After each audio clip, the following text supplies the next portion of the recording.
Hello नमस्कार आप सभी प्यारे भाई बहनों को।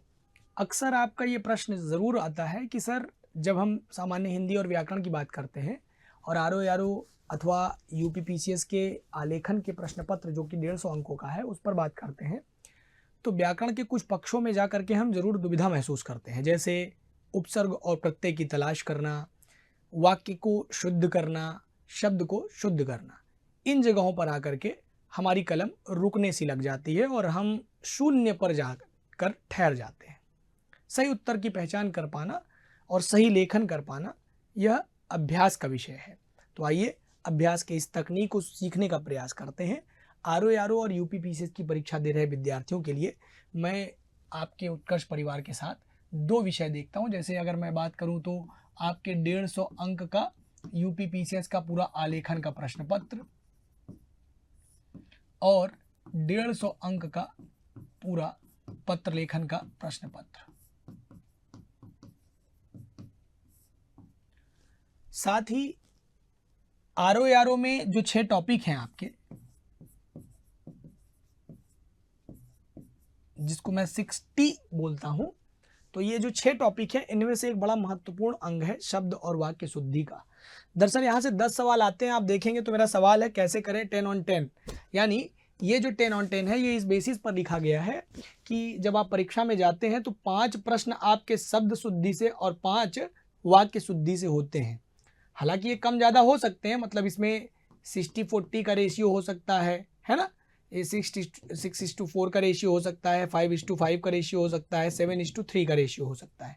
इससे ज़्यादा डिफरेंसेस नहीं आ सकते। ये रेशियो इस बात पर कहा जा रहा है कि हो सकता है 6 सवाल शब्द से हो जाएं, 4 वाक्य से हो जाएं, 6 सवाल वाक्य से हो जाएं, 4 शब्द से हो जाएं। ये परिवर्तन अमूमन देखे जा सकते हैं। अच्छा, अब जब शब्द सीखने की बात आती है तो मैंने आपसे कहा ना कि ये अभ्यास का विषय है। आपके लेखन में कोई रोकने टोकने वाला होना चाहिए जो आपको अशुद्ध लिखने पर रोके। अशुद्ध लेखन में जब आपको टोका जाता है तो आप काफ़ी हद तक उसमें सुधार कर लेते हैं। यानी कि वाक्य के प्रति और शब्द के प्रति एक सुधारात्मक रवैया अपनाने की ज़रूरत है विद्यार्थियों को। अगर आप सुधारात्मक रवैया अपना करके आगे बढ़ने का प्रयत्न करते हैं तो ज़्यादातर इस बात के चांसेस बनते हैं कि आप सफल हो सकते हैं। क्यों? क्योंकि अगर इनमें आपके लेखन में सुधार आया तो यह जीएस के विषयों में भी लिखने के संबंध में आपके काफ़ी सुधार कर सकता है। आपकी काफ़ी गलतियां जो लेखन में अमूमन होती रहती हैं, जैसे मान लीजिए आप इतिहास विषय में या अर्थशास्त्र विषय में या भूगोल विषय में लेखन कर रहे हैं, उत्तर लेखन कर रहे हैं, लेकिन वहाँ पर भी आपके शब्दों में खासा दोष देखे जाते हैं।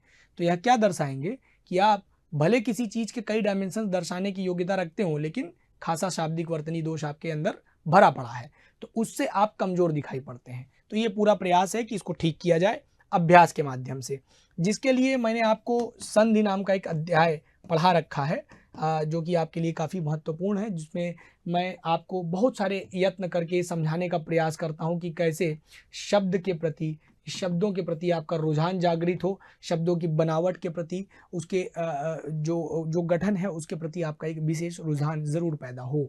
साथ ही हम ये प्रयास करते हैं कि आपको उपसर्ग प्रत्यय समझ आए। अगर आप मेरे साथ नहीं पढ़े हैं, आपने सेल्फ स्टडी किया या कहीं और पढ़े, तो आप इन चीज़ों पर बल देने का प्रयास करिए।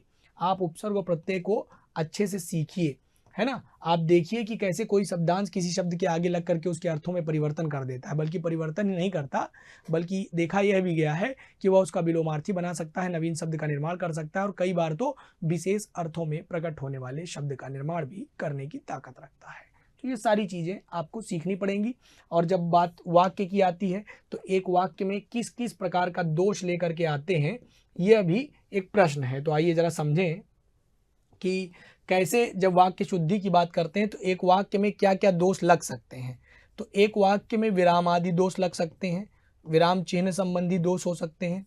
एक वाक्य में कोई शाब्दिक दोष हो सकता है, किसी शब्द में गलती हो और उसे हमें ठीक करना हो, है ना। जैसे जब हम दोष को ठीक करने जाते हैं तो विद्यार्थी की एक प्रथम समस्या तो ये होती है कि हम दोष को ठीक करने के लिए किन बातों का ध्यान दें। हमें तो वाक्य की सारी चीज़ों में दोष दिखाई पड़ता है या तो सारी चीज़ें ठीक लगती हैं, तो ऐसी दशा में हमें क्या करना चाहिए, सवाल तो ये है। तो इस सवाल का उत्तर आप ले लीजिए। विराम चिन्हों का दोष मिलेगा, शब्द का दोष मिल सकता है, आपको संज्ञा संबंधी दोष से गुजरना पड़ सकता है, सर्वनाम संबंधी दोष से गुजरना पड़ सकता है, क्रिया संबंधी दोष हो सकते हैं, विशेषण संबंधी दोष हो सकते हैं, और प्रविशेषण गलत लगाया जा सकता है उसमें। विशेषण विशेष्य के दोष से आपको गुजरना पड़ सकता है क्योंकि आपके अध्याय का हिस्सा भी है।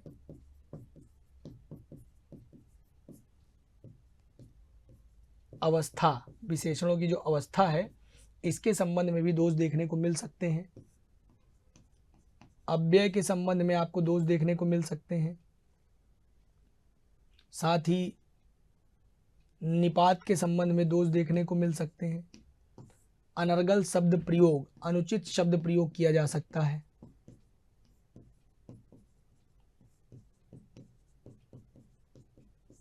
साथ ही यह भी प्रयास हो सकता है कि द्विरक्ति दोष हो उसमें।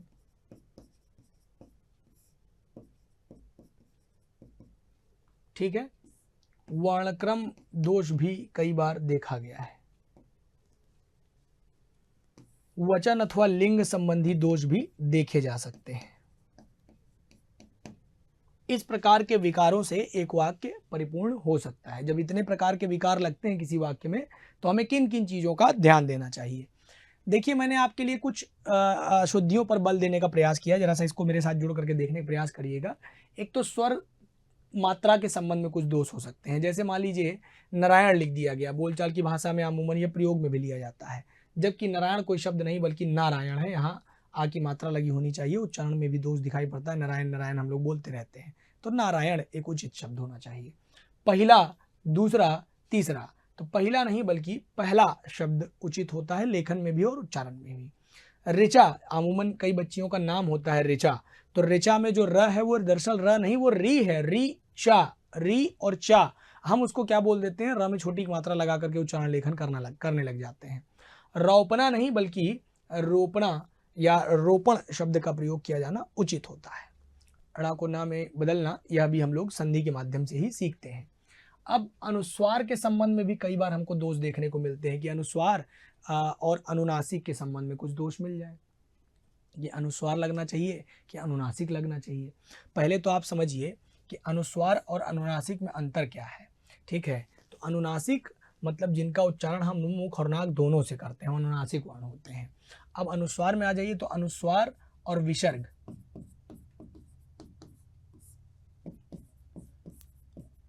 ये दो चीजें होती हैं हमारे सामने, अनुस्वार और विसर्ग।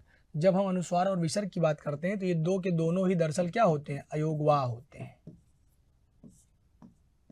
अयोगवाह होते हैं।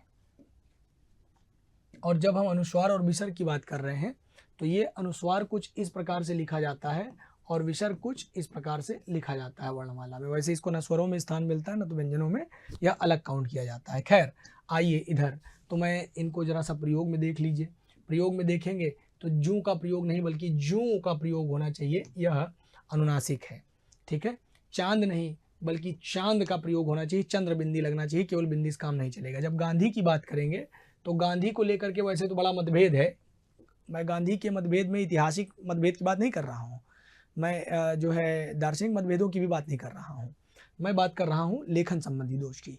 जब गांधी लिखा जाएगा तो गांधी में क्या चंद्र बिंदी लगेगी या बिंदी लगेगी, तो अमूमन बिंदी लगा करके इसे शुद्ध माना जाता है। हालांकि आरो परीक्षा में कई बार चंद्र बिंदी के साथ भी इसको शुद्ध मान लिया गया है। जरा सा आप इस पर प्रकाश डालिएगा जरूर एक बार। अच्छा, जब आँख की बात करेंगे तो आँख भी चंद्र बिंदु के साथ ही ठीक माना जाता है। जब व्यंजन संबंधी कुछ दोष देखने को मिलते हैं, जैसे प्रणाम, प्रणाम नहीं बल्कि प्रणाम होता है, यहाँ पर न को ड़ में बदलना एक नियम संधि में पढ़ाया जाता है, इसके अनुसार ये ठीक से समझ में आ जाएगा। ज्योत्सना, तो अब इसका शुद्ध लेखन क्या होगा, ज्योत्सना, आधा ता आधा श ना। ये सारी चीजें एक तो नियम से और दूसरा लेखन के रूपों को समझते हुए अगर लिखने का प्रयास किया जाए तो ये ठीक हो जाते हैं। धूम्रपान नहीं बल्कि धूमपान शब्द उचित होता है, धूम्रपान कोई शब्द नहीं है। आर्द्र होता है तो यहाँ पर र, देखिए उड़ंकु र हम अक्सर वहाँ प्रयोग करते हैं जहाँ पर इसका उच्चारण होता है। उच्चारण के ठीक अगले वर्ण पर कहाँ प्रयोग करेंगे, जहाँ पर उड़ंकु र उच्चारित हो रहा है, जैसे आर्द्र, आर्द्र नहीं है ये, आर्द्र है। र का उच्चारण आ के बाद हो रहा है, यहाँ पर होगा। जैसे मैं आपसे कहूँ आशीर्वाद लिखिए, तो आप आशीर्वाद कैसे लिखेंगे, तो आशीर्वाद लिखने के लिए आपको कैसे पता चलेगा कि कहाँ उड़ंकु र रखना चाहिए। आशी र तो सा के बाद आ रहा है, तो उसी के बाद वाले पर लग जाता है आशीर्वाद। ये उड़ंकुरा का जो खेला है, ये जो दर्द है, ये अमूमन कई विद्यार्थियों में पाया जाता है। इसे ठीक से समझकर ठीक से उपयोग करना सीखना है। गरिष्ठ नहीं, ट और ठ के संबंध में अक्सर दोष देखने को मिलता है विद्यार्थियों के मन में, तो ये गरिष्ठ या गारिष्ठ लिख करके दे देगा, आप जल्दीबाजी में इसको पकड़ नहीं पाएंगे, जबकि गरिष्ठ नहीं बल्कि गरिष्ठ होता है। हलंत किन वर्णों के अंत में होना चाहिए अमूमन? तत्सम नहीं बल्कि तत्सम होता है, इसमें हलंत नहीं लगता। श्रीयुत में हलंत लगाकर लिखा जाना ठीक होता है। पंचम हलंत लगाकर लिखा जाना चाहिए। भाग्यवान में हलंत लगाकर लिखा जाना चाहिए, जबकि चिन्ह इसे इस तरह से अथवा इस तरह से लिखा जा सकता है। ये दोनों रूपों में ठीक है, बात एक ही है, लेखन के फॉन्ट की वजह से ये इस प्रकार का दिखाई पड़ता है। ब्रह्म इस प्रकार से और ब्राह्मण इस प्रकार से लिखा जाना चाहिए। आप देखेंगे तो संधि के संबंध में भी कुछ दोष है, जैसे आपके परीक्षा में आरो में पिछली बार ये पूछा जा चुका है। उपरोक्त उपर्युक्त ये ठीक है, एक दूसरे के तत्सम तद्भव भी हैं। निश्चल में कौन सा स लगना चाहिए? तो श के तीनों रूपों के विषय में हम विसर्ग संधि में अध्ययन करते हैं कि कहाँ पर हमें इस श का प्रयोग मिलेगा, कहाँ पर इस श का और कहाँ पर इस स का। वैसे जब स की बात करेंगे तो ये स हमारा तालव्य स है, सूत्र होता है इचु यशानाम तालु, और ये हमारा मूर्धन्य श है ऋतु रसाणाम मूर्धा सूत्र के अंतर्गत, और ये हमारा दंत सा है लित लशानाम दंता सूत्र के अंतर्गत।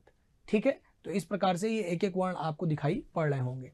अच्छा, परिच्छेद, तो परिधन छेद स्वर के योग से च का आगम, यहाँ पर नियम बताया जाता है, स्वर के योग से च का आगम,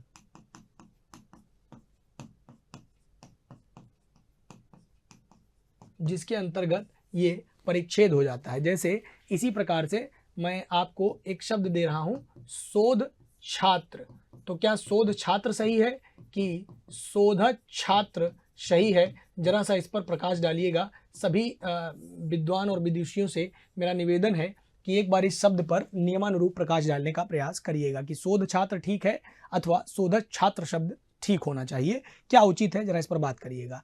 निरोग और निरोग, तो यहाँ पर हम छोटी नी को बड़ी नी में बदलने की बात करते हैं, यानी विसर्ग को बड़ी ई में बदलना। इस नियम के अंतर्गत ये निरोग यहाँ पर गलत है और ये निरोग यहाँ पर बिल्कुल उचित लिखा हुआ है। इस प्रकार से आपने देखा कि मैंने कुछ शब्दों पर प्रकाश डाला, जिस प्रकार से अगर आप समझ गए होंगे कि अगर हम रेगुलर शब्दों पर और वाक्यों पर इसी प्रकार से काम करना शुरू करें तो हम अपने धीरे धीरे अपने दोषों पर विचार कर पाएंगे। हम देख पाएंगे कि हमसे गलती कहाँ कहाँ हो रही है और उस गलती के आधार पर हम अपने आप को ठीक कर पाएंगे।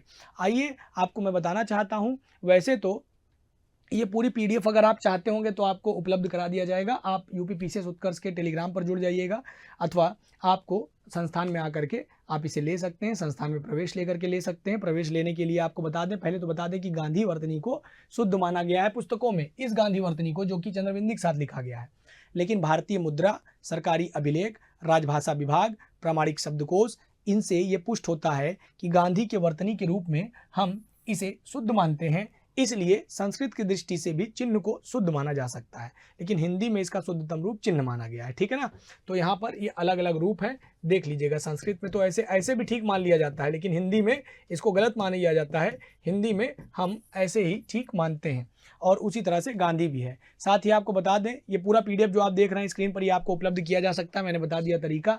और 90% का इस समय आपके लिए डिस्काउंट चल रहा है होली हंगामा ऑफर के अंतर्गत, जहां पर 9 तारीख से 22 तारीख तक, 9 मार्च से 22 मार्च तक आप हमारे साथ जुड़ करके क्या कर सकते हैं, होली हंगामा का छूट ले सकते हैं। 90% का डिस्काउंट, 100% तक का कैशबैक और 10% का एक्स्ट्रा डिस्काउंट आपको मिलेगा अगर आपने होली नाम का कूपन कोड लगा दिया तो। आरंभ बैच आपको मिल जाएगी 6500 रुपये मात्र में, साथ ही आपको अर्जुन बैच मिल जाएगी 8500 रुपये मात्र में। ये सारी चीज़ें आपको मैं बता रहा हूँ 13,500 रुपये में हिंदी माध्यम का आपको यूपी पीसीएस का फाउंडेशन बैच मिल जाएगा। जो विद्यार्थी नए सिरे से तैयारी करना चाहते हैं वो हमारे साथ जुड़ सकते हैं। साथ ही आपको आंसर राइटिंग बैच मिल जाएगी महज 7500 रुपये मात्र में। ये प्राइम की फ़ीस है, ये स्टैंडर्ड की फ़ीस है। हमारे यहाँ जो भी फीस है वो 2 बैच के माध्यम से, एक स्टैंडर्ड की एक प्राइम की। तो आपके पास अगर कम पैसा है तो आप प्राइम नहीं लेकर के स्टैंडर्ड ले सकते हैं। कुछ चीज़ों के बदलाव के साथ ये चीज़ें अलग अलग होती हैं, जैसे इसमें आपके किताबें भेजी जाती हैं, नोट्स भेजे जाते हैं, ये सब कुछ अलग अलग चीज़ें होती हैं। ये सारी चीज़ें कई सारे वीडियोस के माध्यम से आपको पहले भी बताई जा चुकी हैं, है ना। स्टैंडर्ड और प्राइम में क्या है, ये प्राइम में अलग से क्या मिलेगा, तो unlimited ask for doubt session, unlimited test create कर पाएंगे, मेंस स्पेशल बैच होगी, मेंस का टेस्ट सीरीज होगा, मेंस की आंसर राइटिंग मिलेगी, गाइडेंस मिलेगा आपको, स्पेशली इमरान सर से आप बात कर पाएंगे, यहाँ पर बातचीत कर पाएंगे, चीज़ें चल पाएंगी आपकी, है ना। देखिए सभी शिक्षक से आप बात नहीं कर सकते, समझिए मेरी बात को। एक शिक्षक जो कि अलग से 1-2 घंटे बैठ करके 1-to-1 इंटरेक्शन कर सकते हैं, बाकी सारे टीचर्स तो क्लास लेंगे, ठीक है ना, इस तरह से रहता है। मेंटरिंग आपकी हो जाएगी, महीने में 2 बार कम से कम आपकी मेंटरिंग हो सकती है। तो इस प्रकार की चीज़ें आपको यहाँ पर प्राइम में मिलेगी, स्टैंडर्ड में ये सारी चीज़ें नहीं मिलती हैं, बस ये अंतर कुछ है। और अगर आप इन सब चीज़ों से ज़्यादा फर्क नहीं पड़ता आपको, तो आप स्टैंडर्ड में जा सकते हैं, कोई बड़ी बात नहीं है, ठीक है। इवैल्यूएशन बैच मिलेगी आपको, आंसर राइटिंग, कॉपी वॉपी चेक करना इत्यादि बातें, जो कि अमूमन ऑनलाइन वाले बच्चे बहुत ज़्यादा परेशान रहते हैं, तो कॉपी कैसे चेक होगी। तो यहाँ आइए ना, यहाँ कॉपी चेक होगी, आपकी पूरी टीम कॉपी चेक करके आपको देगी। 4500 रुपये बैच है। टेस्ट सीरीज वगैरह आप ज्वाइन कर सकते हैं, महज 2000 रुपये में आपको मेंस का टेस्ट सीरीज मिल जाएगा। तो चलिए इसी के साथ मैं अपनी वाणी को विराम देता हूँ। आज के लिए इतना ही। उम्मीद करते हैं कि आपको ये वीडियो, ये सेशन बहुत शानदार लगा होगा, जिसमें मैंने आपको मोटी मोटी चीज़ें बताई हैं कि जब आप शुद्धि के बारे में बात करते हैं कि भाषा को कैसे शुद्ध तरीके से इस्तेमाल किया जाए, लिखा जाए, पढ़ा जाए, बोला जाए, तो उसमें अभ्यास की भूमिका बहुत ज़्यादा होती है। थोड़ा बहुत नियमों की जानकारी हो और लगातार अगर आप शब्दों के प्रति एक विशेष रुझान रखते हैं, तो धीरे धीरे आप अपने अंदर परिवर्तन ला सकते हैं। होली मुबारक हो आप सभी को। आज के लिए इतना ही। राम राम, दुआ सलाम, जय हिंद, जय हिंदी, नमस्कार।